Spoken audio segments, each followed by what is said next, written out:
நண்பர்கள் அனைவருக்கும் வணக்கம். 60 ஆண்டு காலமா ஸ்டேஷனரி மார்க்கெட்டை கட்டியாண்ட நடராஜ் பென்சில் கம்பெனியை எப்படி கொஞ்ச நாட்கள்லே அதோட எதிரிகளால வீழ்த்த முடிஞ்சிச்சு? இந்திய ஸ்டேஷனரி மார்க்கெட்ல 50% சேல்ஸை வச்சிருந்த ஒரு கம்பெனி எப்படி அதோட எதிரிகளால வீழ்த்த முடிஞ்சிச்சு? நடராஜ் பென்சில் 2012-13 வரைக்கும் எல்லா குழந்தைங்க கையிலையும் பார்க்க முடியும். இதுக்கு அந்த பிராண்டு மேல குழந்தைங்க மட்டும் இல்லாம அவங்க பெற்றோர்களும் வச்சிருந்த நம்பிக்கை தான் காரணம். எனக்கு நல்ல ஞாபகம் இருக்குங்க, என்னோட அப்பா அம்மா நான் 3rd ஸ்டாண்டர்ட் படிக்கும் போது எனக்கு ஒரு full set Nataraj geometry box வாங்கி கொடுத்தாங்க. அன்னைக்கு பார்த்தீங்கன்னா நடராஜோட ஜாமெட்ரி பாக்ஸ் வச்சிருக்கிறது அவ்வளவு பெருமையாக பார்க்கப்பட்டுச்சு. அதுக்கு காரணம் நடராஜ் பெற்றோர்களோட நன்மதிப்பையும் நம்பிக்கையும் பெற்று இருந்தது தான். ஆனால் இன்னைக்கு நிலைமை அப்படியே தலைகீழாக மாறிடுச்சு. அது மட்டும் இல்லாமல் இன்னைக்கு குழந்தைங்க கையில் கலர் கலராக ஏதேதோ பேரில் பல பென்சில்கள் இருக்குது. அதுக்கு காரணம் இன்னைக்கு இருக்கக்கூடிய குழந்தைங்க நடராஜ் பென்சிலை விரும்புறது இல்லை அப்படிங்கிறது தான் உண்மை.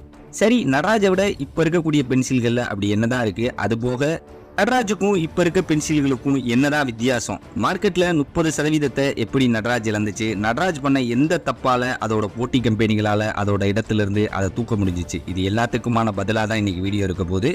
நான் உங்கள் மணிகண்டன். நீங்க பாத்துக்கிட்டு இருக்கிறது ட்ரூ தான் சேனல். நீங்க இப்போதான் நம்ம சேனலுக்கு முதல் முறையா வரீங்கன்னா நம்ம சேனலை மறந்துடாம சப்ஸ்கிரைப் பண்ணுங்க. ஆல்ரெடி நீங்க நம்ம சேனலை சப்ஸ்கிரைப் பண்ணியிருந்தீங்கன்னா மறந்துடாம இந்த வீடியோக்கு ஒரு லைக் பண்ணுங்க. உங்க நண்பர்களுக்கும் இந்த வீடியோவை ஷேர் பண்ணுங்க. வாங்க நண்பர்களே, வீடியோக்குள்ள போலாம்.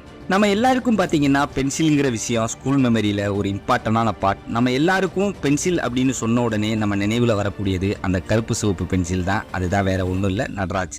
அப்போலாம் ஒவ்வொரு குழந்தையோட பேக்லையும் நடராஜ் பென்சில் கண்டிப்பாக பார்க்கலாம். இந்த நடராஜ் பென்சிலை தயாரித்த கம்பெனியோட பேர் ஹிந்துஸ்தான் பென்சில் பிரைவேட் லிமிடெட். இந்த கம்பெனி 1958 ஆரம்பிக்கப்பட்டுச்சு. அந்த காலகட்டத்தில் கப்பல்ல இருந்து குண்டூசி வரைக்கும் எல்லாமே வெளிநாடுகள்ல இருந்து தான் இறக்குமதி செய்யப்பட்டுச்சு. பென்சிலும் வெளிநாட்டில இருந்து தான் இறக்குமதி செய்யப்பட்டுச்சு அந்த காலகட்டத்தில். பார்த்தீங்கன்னா இந்தியாவில் தயாரிக்கப்பட்ட பென்சில்கள் அந்த அளவுக்கு விற்பனை அப்படிங்கிறது சுத்தமா இல்லை. அதுக்கப்புறம் இந்திய அரசாங்கம் உள்நாட்டு தொழில் வளர்ச்சியை கருத்துல வச்சு பென்சில்களை வெளிநாடுகள்ல இருந்து இறக்குமதி செய்ய சில கட்டுப்பாடுகளே விதிச்சிச்சு. ஆனா பிரச்சனை பார்த்தீங்கன்னா அவ்வளோ ஈஸியா எந்த ஒரு கதையிலையும் முடிஞ்சிடாதுல. ஆனா மக்களோட எண்ணம் எப்படி இருந்துச்சுன்னா, லோக்கல் பென்சில் ஸ்ட்ரென்த் வீக்காகவும் அதே நேரம் விலை அதிகமாகவும் இருக்கிறதா நினைச்சாங்க. இது எல்லா பிரச்சனையும் சால்வ் பண்ணி 1958 3 நண்பர்களான பிஜே சாங்கவி, ராம்நாத், சுகானி இணைஞ்சு ஹிந்துஸ்தான் பென்சில் கம்பெனியை தொடங்கினாங்க. பென்சில் தயாரிக்கிறது எப்படி அப்படிங்கறத கத்துக்கிறதுக்காக 3 பேரும் பிரான்ஸ் போய் அதை கத்துக்கிட்டு வந்திருந்தாங்க. இவங்க கம்பெனியோட முதல் ப்ராடக்ட் தான் நடராஜ் பென்சில். இந்த கம்பெனியோட பென்சில் குவாலிட்டியாவும் அதே நேரம் விலை ரீசனபிளாவும் இருந்துச்சு. கொஞ்சம் கொஞ்சமா மக்கள் அதை விரும்பவும் ஆரம்பிச்சாங்க. மக்கள் மத்தியில பிரபலமாகவும் ஆரம்பிச்சிச்சு நடராஜ். இவங்க கம்பெனில அஃபோர்டபிள் கேட்டகரியில நடராஜ் பென்சில் கொடுத்த மாதிரி ஏன் பிரீமியம் கேட்டகரியில ஒரு பென்சில் கொடுக்க கூடாது அப்படின்னு சொல்லி அதோட விளைவா 1970 அவங்க அறிமுகப்படுத்தினது தான் அப்சரா பென்சில். இந்த அப்சரா பென்சில் நடராஜை விட விலை கொஞ்சம் அதிகமா இருந்துச்சு.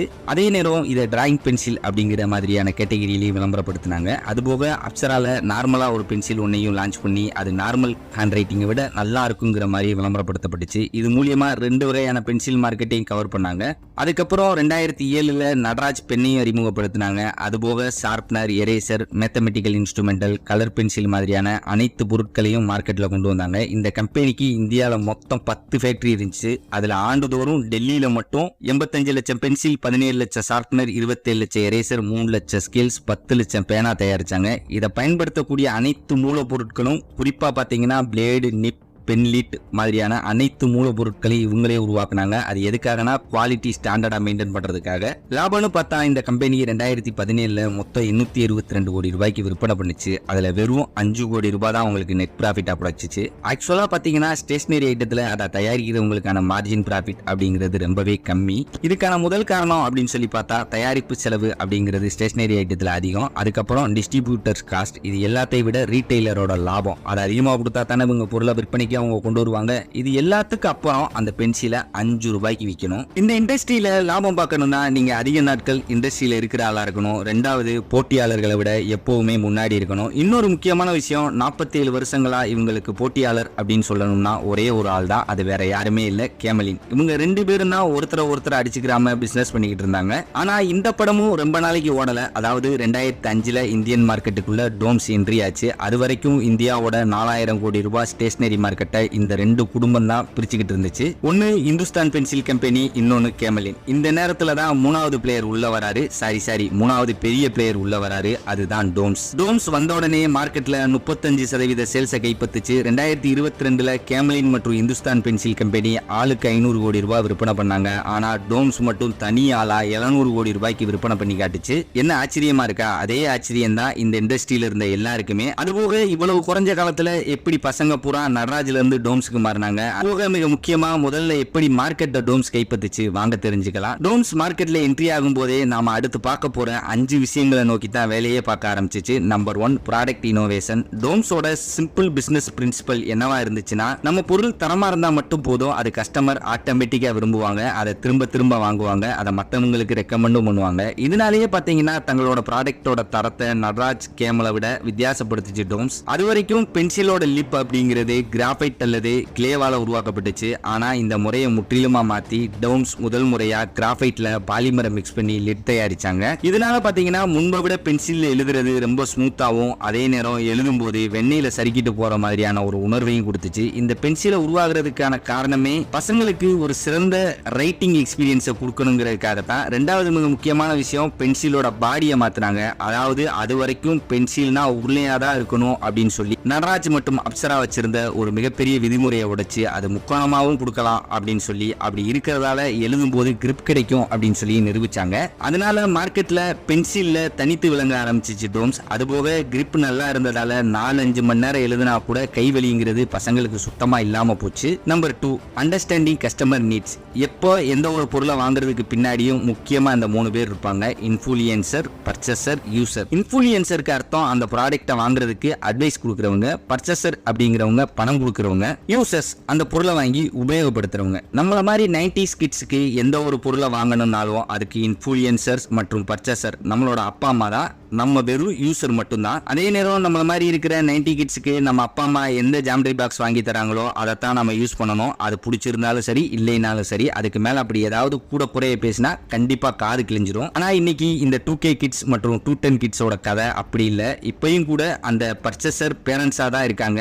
ஆனா அந்த இன்ஃப்ளூயன்சர் இப்ப இருக்கிற குழந்தைங்க தான். இந்த பையன் எந்த பென்சில் வாங்கி தர சொல்றானோ அதைத்தான் வாங்கி தரணும். அப்படி வாங்கி தரலைன்னா மார்க்கு குறைய காரணம் பென்சில் தான் கூட சொல்லுவாங்க. அதுபோக இப்ப இருக்கிற சூப்பர் மார்க்கெட் டைப் கடைகள்ல பசங்க அவங்களுக்கு தேவையானதை அவங்களே எடுத்துக்கிற மாதிரியான வசதிகள் வந்துட்டதால அவங்க விரும்புறத அவங்களே வாங்கிக்கிறாங்க. இதுல இன்னொரு மிக முக்கியமான காரணம் அவங்க ஃப்ரெண்ட்ஸ் சர்க்கிள் தான். அதாவது எந்த ஒரு பென்சில் எரேசர் ஐட்டம் அவங்க ஃப்ரெண்ட்ஸ் யூஸ் பண்றாங்களோ அதே மாதிரி அதே தான் இவங்களுக்கும் வேணும். Number 3, branding and marketing strategy. Doms வளர்ச்சி அடைஞ்சு வர்ற நேரத்துல இந்தியன் மார்க்கெட்ல மற்ற 2 இன்டர்நேஷனல் பிராண்டுகளும் அறிமுகம் ஆனாங்க. ஒன்னு பேபர் கேசல், இன்னொன்னு கோஹினூர். இவங்க உள்ள வரவும் மார்க்கெட்ல இன்னும் அதிகமா காம்படிஷன் உருவாக ஆரம்பிச்சிச்சு. அதனால பாத்தீங்கன்னா குவாலிட்டி மற்றும் பிரைஸ்ல போட்டி உருவாக ஆரம்பிச்சிச்சு. என்னதான் இவங்க பெரிய இன்டர்நேஷனல் பிராண்டா இருந்தா கூட டோம்ஸ்க்கு அது ஒரு சின்ன அளவு கூட பாதிப்பை ஏற்படுத்தல. அதுக்கான காரணம் அவங்களோட பிராண்டிங் மற்றும் மார்க்கெட்டிங் வேற லெவல்ல இருந்ததுதான். பிராண்டிங் பத்தி சொல்லணும்னா அவங்க மத்தவங்களை விட தனித்தன்மையா அவங்களோட பென்சில் எல்லாமே வித்தியாசமான கலர்கள் இருந்ததுதான். அதுபோக அவங்களோட பென்சில் எரேசரோட பாக்ஸ் கூட வித்தியாசமா முக்கோண வடிவத்துல தான் உருவாக்கி இருந்தாங்க. இது எல்லாத்தையும் விட குழந்தைகளுக்கு பிடிச்ச மாதிரி அவங்களோட எரேசர் ஒரு விதமான வித்தியாசமான இனிப்பு சுவையோட வாசனை வர்ற மாதிரி உருவாக்குனாங்க. அதை குழந்தைங்க ரொம்ப விரும்பினாங்க. அதுதான் அவங்களோட ஹைலைட்டாவும் இருந்துச்சு. அதனால பசங்க அதை பத்தி தங்களோட நண்பர்கள்கிட்ட சொல்லவும் அதை வச்சு அவங்கள அதையே வாங்கவும் ஆரம்பிச்சாங்க. இந்த ஒரு காரணம் தான் டோம்ஸோட மிகப்பெரிய சக்சஸே. அதாவது மவுத்திங் மார்க்கெட்டா பார்க்கப்பட்டுச்சு. இதுவே அவங்க விற்பனை அதிகரிக்க காரணமாகவும் ஆச்சு. அதனால டோம்ஸை பத்தி விளம்பரம் பெரிய அளவுல வெளிவரவும் இல்ல. Number 4, selling in bundles. டோம்ஸ்க்கு நல்லாவே தெரியும் 5 ரூபாய்க்கா பென்சில் வித்து அதுல இருந்து லாபம் பார்க்கறது அவ்வளவு ஈஸி இல்ல. சோ அவங்க ஃபுல் பாக்ஸ் அண்ட் பண்டலா தங்களோட ப்ராடக்ட்டை விற்கிறதுல தான் ஃபோக்கஸ் பண்ணாங்க. இந்த ஸ்ட்ராட்டஜி ஒன்றும் புதுசு இல்லை. இதையே தான் மெக்டொனால்ட்ஸ் ரொம்ப வருஷமா பண்ணிக்கிட்டு இருக்குது. இப்போ நீங்க மெக்டொனால்ட்ஸ் போனீங்கன்னா அங்க காம்பவுண்ட் பேர்ல 3-4 வகையை சேர்த்து பேக்கிங்கா கொடுப்பாங்க. அதனால நாம நினைப்போம் விலை குறைவா பொருள் வாங்கிட்டோம் அப்படின்னு சொல்லி. ஆனா மெக்டானல்ட்ஸோ அந்த மெயின் டிஷ்ஷோட மற்ற பொருட்களையும் சேர்த்து வித்துரும். இதுவே தான் டோம்ஸும் பின்பற்றுச்சு. அதாவது smart drawing kit, smart art kit மாதிரியான பொருட்களையும் முதல்ல அறிமுகப்படுத்தினாங்க. விலையும் 350 ரூபாயிலிருந்து 500 ரூபாய்கள்ல இருந்துச்சு. இது மூலியமா நல்ல மார்ஜினும் கிடைச்சிச்சு டோம்ஸுக்கு. ஆக்சுவலா டோம்ஸோட இந்த முறையால 5 ரூபாய் பென்சில் மூலியமாவும் அவங்களுக்கு வர வேண்டிய லாபம் வந்துச்சு. அது போக புதுவிதமான ப்ராடக்ட் இன்ட்ரோடியூஸ் மூலியமா அவங்களோட மார்க்கெட்ல இருந்து அதிக லாபம் பெறுவதற்கான வழியையும் கண்டுபிடிச்சிச்சு டோம்ஸ். ஹிந்துஸ்தான் பென்சிலோட லாபம் 2015ல 9 கோடி ரூபாய். அதுவே 2018ல வெறும் 1 கோடி ரூபாய் தான். அதுவே டோம்ஸ் பென்சில் கம்பெனியோட லாபம் 2014ல 13 கோடி ரூபாய், 2017 26 கோடி ரூபாய். இது மூலியமா தெளிவா தெரியுது மற்ற கம்பெனிகளை விட டோம்ஸோட நெட் ப்ராஃபிட் அப்படிங்கிற விஷயத்துல மற்ற எல்லாத்தையும் விட முன்னிலை வைக்குது அப்படிங்கிற விஷயம். Number 5, distribution. டோம்ஸுக்கு 2 வருஷம் ஆச்சு எந்த மாதிரியான டிஸ்ட்ரிபியூஷன் நெட்வொர்க் சரியா வருங்கிறத கண்டுபிடிக்கிறதுக்கு மட்டுமே. டோம்ஸ் கிட்ட அகமதாபாத், சூரத், ராஜ்கோட், மும்பை ஆகிய இடங்கள்ல 1000க்கும் மேற்பட்ட சேனல் பார்ட்னர்களும் 3000க்கும் மேற்பட்ட டிஸ்ட்ரிபியூட்டர்களும் இருந்தாங்க. ஆல்ரெடி நம்ம பேசும்போதே தெரிஞ்சுக்கிட்ட மாதிரி டோம்ஸ் அதோட மார்க்கெட்டிங்குக்கு அதிக அளவுல பணத்தை செலவழிக்கல. அந்த பணத்தை பூரா அவங்க சேல்ஸ், R&D, பீப்பிள் மேனேஜ்மெண்ட்ல செலவழிச்சாங்க. இது மூலியமா ஒரு மிகப்பெரிய சேல்ஸ் நெட்வொர்க்கை உருவாக்க முடிஞ்சிச்சு அவங்களால. அதாவது அன்கண்டிஷனல் மற்றும் ஃபியூச்சரிட்டிக்கா ஒரு நெட்வொர்க்கை உருவாக்குச்சு. டோம்ஸ் வர்றதுக்கு முன்னாடி மற்ற கம்பெனிகளோட டிஸ்ட்ரிபியூஷன் நெட்வொர்க் பாத்தீங்கன்னா கொஞ்சம் மறைமுகமா யார் டிஸ்ட்ரிபியூட்டர் அப்படிங்கிற விஷயம் வெளியே தெரியாம தான் இருந்துச்சு. ஆனா டோம்ஸ் வந்ததுக்கு அப்புறம் அவங்க டிஸ்ட்ரிபியூஷன்ஷிப் ரொம்பவே வெளிப்படையா இருந்துச்சு. இது மூலியமா டிஸ்ட்ரிபியூட்டர்ஸும் சேல்ஸ் பார்ட்னரும் ஒரு குடும்பம் மாதிரி வேலை பார்க்க ஆரம்பிச்சாங்க. இதனாலதான் நீங்க இப்ப இந்தியாவில எங்க வேணும்னாலும் போங்க, அது ஒரு சின்ன கிராமமா இருக்கட்டும் இல்ல ஒரு மெட்ரோபாலிட்டியன் சிட்டியா இருக்கட்டும், எதுவா இருந்தாலும் அங்க இருக்கக்கூடிய பசங்க கையில டோம்ஸ் பென்சிலை கண்டிப்பா பார்க்க முடியுது. சரி வாங்க கடைசியா நட்ராஜ் எங்க தன்னோட இருப்பை விட்டு தோல்வியை தழுவ ஆரம்பிச்சிச்சு அப்படிங்கிற விஷயத்தை தெரிஞ்சுக்கலாம். 46 வருஷமா இந்தியாவோட ஸ்டேஷனரி மார்க்கெட்டை ஆண்டு வந்த நட்ராஜ் பென்சில் எந்த விதமான முன்னெடுப்பு விஷயங்களை பத்தி யோசிக்கவே இல்லை. அதே நேரம் பாத்தீங்கன்னா அவங்க எந்த மாதிரியான ஒரு புது இனோவேஷனையும் தொழில கொண்டு வரவே இல்லை. இவங்களோட ஒரே ஒரு இனோவேஷன் அப்படின்னு சொல்லணும்னா அது அப்சரா பென்சில் தான். அதையும் டோம்ஸ் மண்ண கப வச்சுச்சு. அது மட்டும் இல்லாம product innovation, packing innovation, customer experience மாதிரியான எந்த ஒரு விஷயத்திலையும் தன்னை இம்ப்ரூவ் பண்ணிக்கிறவே இல்லை நட்ராஜ். இந்த கேப்பை டோம்ஸ் தன்னோட சந்தர்ப்பமா பயன்படுத்திச்சு. அதனாலதான் டோம்ஸ் மார்க்கெட்ல என்ட்ரி ஆன கொஞ்ச காலத்திலே ப்ராடக்ட் டிசைன், பேக்கேஜிங், டிஸ்ட்ரிபியூஷன்ல மாற்றங்கள் கொண்டு வந்து மார்க்கெட்ல காலுண்ட ஆரம்பிச்சிச்சு.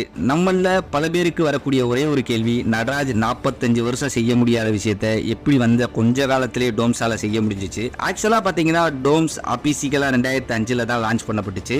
ஆனா அதுக்கு முன்னாடியே 35 வருஷம் ஸ்டேஷனரி இண்டஸ்ட்ரியில வேலை பார்த்துக்கிட்டு தான் இருந்தாங்க. அதாவது மற்ற பிராண்டுகளுக்கு அவங்களுக்கு தேவையான பொருட்களை செஞ்சு கொடுத்துட்டு தான் இருந்தாங்க டோம்ஸ். இதனால அவங்களுக்கு இங்க இருக்கக்கூடிய ப்ராடக்ட்களோட தடம் மற்றும் மார்க்கெட்டிங் ஸ்ட்ராட்டஜி எல்லாமே அவங்களுக்கு அத்துப்படியா இருந்துச்சு. அதுபோக கஸ்டமர் எதை விரும்புவாங்க எதை விரும்பல எல்லாமே அவங்களுக்கு நல்லாவே தெரிஞ்சிருந்துச்சு. இதனாலதான் நட்ராஜ் மற்றும் கேமலின் ஆகிய கம்பெனிகளை டோம்ஸால வீழ்த்த முடிஞ்சிச்சு. இன்னொரு முக்கியமான விஷயம் சொல்லியேதாகணும். என்னதான் டோம்ஸ் தலைகீழ தண்ணி குடிச்சா கூட நட்ராஜோட இடத்தை இன்னைக்கு வரைக்கும் டோம்ஸால பிடிக்க முடியல. ஏன்னா நட்ராஜ் இன்னும் மார்க்கெட்ல 50% சேல்ஸ் வச்சிருக்குது.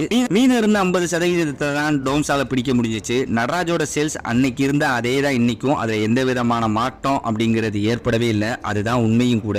அதுக்கு மிக முக்கியமான காரணம் ட்ரஸ்ட். அது மேல மக்களுக்கு இருந்த நம்பிக்கை மட்டும்தான். இந்த வீடியோ மூலியமா உங்களோட சிறு வயது ஞாபகங்கள் கண்டிப்பா வந்திருக்கும் அப்படின்னு சொல்லி நினைக்கிறேன். உங்க ஸ்கூல் லைஃப்ல நீங்க எந்த பென்சில் யூஸ் பண்ணீங்க அப்படின்னு சொல்லி கண்டிப்பா கமெண்ட்ல சொல்லுங்க. இந்த வீடியோ உங்களுக்கு ரொம்ப பிடிச்சிருக்கும் அப்படின்னு சொல்லி நினைக்கிறேன். அப்படி பிடிச்சிருந்தா இந்த வீடியோக்கு ஒரு லைக் பண்ணுங்க. நான் உங்கள் மணிகண்டன். நீங்க கேட்டுக்கிட்டு இருக்கிறது ட்ரூ தான் சேனல். மறந்துடாம நம்ம சேனலை சப்ஸ்கிரைப் பண்ணுங்க, லைக் பண்ணுங்க, ஷேர் பண்ணுங்க. வேற ஒரு சூப்பரான வீடியோல சந்திக்கிறேன். நன்றி, வணக்கம் நண்பர்களே.